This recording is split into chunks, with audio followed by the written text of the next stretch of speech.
فرعون کو جب بتایا گیا کہ بنی اسرائیل میں ایک بچہ پیدا ہوگا جو تیری حکومت کو پلٹ کے رکھ دے گا، اور تو اس نے پولیس اور آرمی کو لگا دیا، جنہوں نے بنی اسرائیل کے 70,000 بچے قتل کر دیے اور 90,000 حمل گرا دیے گئے۔ لیکن کہا جاتا ہے نا کہ جسے رب رکھے اسے کون چکھے۔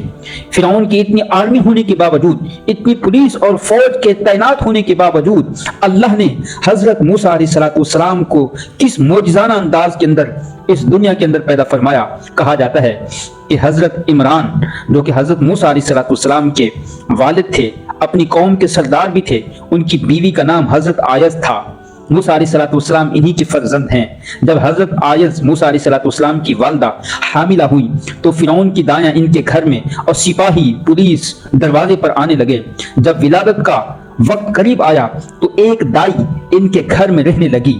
حضرت موسیٰ علیہ السلام رات کے وقت پیدا ہوئے۔ فرعون کی دائی ان کو دیکھ کر بے اختیار ان پہ عاشق ہو گئی، کیونکہ اللہ نے حضرت موسیٰ علیہ السلام کو محبوبیت عامہ بخشی تھی۔ جو بھی حضرت موسیٰ علیہ السلام کو دیکھتا آپ کا عاشق ہو جاتا۔ کیوں؟ کیونکہ رب تعالیٰ نے فرما دیا قرآن پاک کے اندر وَأَلْقَيْتُ عَلَيْكَ مَحَبَّةً مِّنِّي، کہ حضرت موسیٰ علیہ السلام کے اندر ایسی کشش تھی، جو بھی آپ کو دیکھتا آپ کا عاشق ہو جاتا۔ دائی نے ان کی والدہ سے کہا کہ کسی صورت سے ان کو قتل ہونے سے بچاؤ، یہ بہت ہی خوبصورت بچہ ہے۔ یہ کہہ کر وہ گئی اور ایک بکری کا بچہ اس نے ذبح کیا اور اسے ہانڈی میں ڈال کر سپاہیوں سے کہا کہ اس گھر میں ایک لڑکا پیدا ہوا تھا، میں نے اس کو ذبح کر دیا اور دیکھو میں اس کو دفن کرنے کے لیے جنگل کی طرف جا رہی ہوں۔ سپاہیوں نے اس پر اعتبار کیا اور کوئی زائد تحقیقات نہ کی۔ موسیٰ علیہ السلام اپنے گھر میں پرورش پاتے رہے، مگر نجومی جو فرعون کے ساتھ تھے انہوں نے فرعون کو خبر دی کہ بنی اسرائیل میں وہ بچہ پیدا ہو چکا ہے جو تیری حکومت کا تختہ پلٹ دے گا، جو تیرے لیے خطرے کا باعث بنے گا۔ تو فرعون اس خبر سے پریشان ہو گیا۔ پولیس کا اور آرمی کا جو بڑا افسر تھا اس کو بلوایا اور اسے سخت تنبیہ کی کہ تمہارے اتنے پہرہ دینے کے باوجود بھی بنی اسرائیل میں وہ بچہ پیدا ہو چکا ہے۔ انہوں نے کہا ہم نے لاکھ کوشش کی، 70,000 بچے قتل کر دیے، 90,000 بچوں کے حمل ضائع کروا دیے، مگر عمران کے لڑکے کو اپنے ہاتھ سے نہ مارا، صرف دائی کے کہنے پر اعتماد کر لیا۔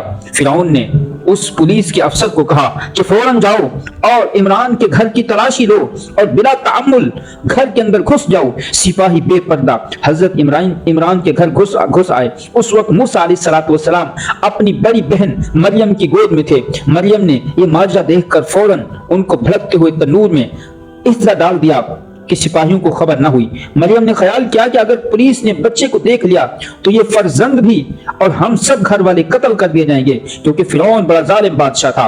پولیس نے گھر کی تلاشی لی، جگہ جگہ کو چھان ڈالا، لیکن کچھ نہ پایا، کیونکہ اللہ جسے رکھے اسے کون چکھے۔ کچھ نہ پا کر واپس لوٹ گئی۔ والدہ نے مریم سے پوچھا کہ موسیٰ علیہ السلام کہاں ہیں؟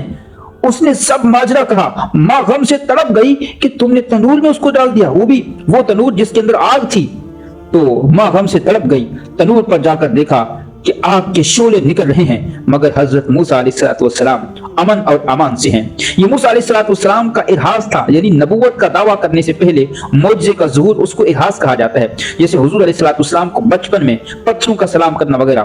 تو حضرت عیسیٰ علیہ السلام نہیں پیدا ہوتی کلام فرمایا، حضرت بی بی مریم پاک نے بچپن ہی میں جنتی غیبی پھل کھائے، یہ قرآن نے ثابت کیا۔ آج ان کی عمر جو ہے وہ 40 دن تھی۔ والدہ کے دل میں خیال آیا کہ اس فرزند کی زندگی مشکل ہے، اس کو کشتی میں رکھ کر دریائے نیل میں بہا دینا بہتر ہے، شاید کوئی دوسرا شخص ان کو اٹھا لے اور وہاں ان کی پرورش کی جائے۔ تو یہ حضرت موسیٰ علیہ السلام کی پیدائش تھی۔ اگلی ویڈیو کے اندر آپ سماعت کریں گے کہ حضرت موسیٰ علیہ السلام فرعون کے گھر کیسے پہنچے اور فرعون کے گھر حضرت موسیٰ علیہ السلام کی کیسے پرورش ہوئی۔